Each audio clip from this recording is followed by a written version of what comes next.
UDF convener Shri Adoor പ്രകാശിനെ ഇന്ന് SIT ചോദ്യം ചെയ്തതുമായി ബന്ധപ്പെട്ട് പുറത്തുവരുന്ന വാർത്തകൾ തന്നെ SIT എന്ന അന്വേഷണ സംഘത്തിന്റെ രാഷ്ട്രീയമായ ചായ്വ് പ്രകടമാക്കുന്നതാണ്.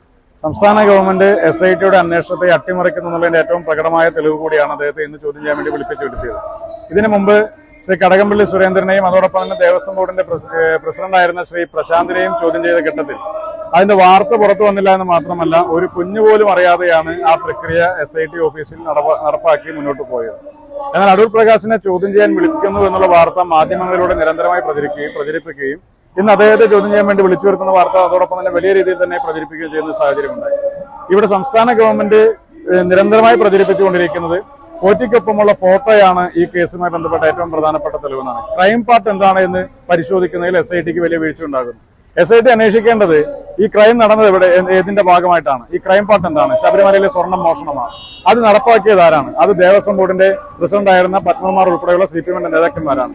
അത് അന്വേഷിക്കുന്നതിന് പകരം പോറ്റി ആർക്കൊക്കെ ഒപ്പം ഫോട്ടോ എടുത്തു, ആ ഫോട്ടോയിൽ ആരൊക്കെയുണ്ട്, അവർക്ക് ഈ കേസുമായി ആയിട്ടുള്ള ബന്ധം എന്താണ് എന്നുള്ള രീതിയിലേക്ക് അന്വേഷണം പോകുന്നത് അന്വേഷണത്തെ വഴിതിരിച്ചു വിടുന്നതിന് വേണ്ടിയിട്ട് മാത്രമാണ്.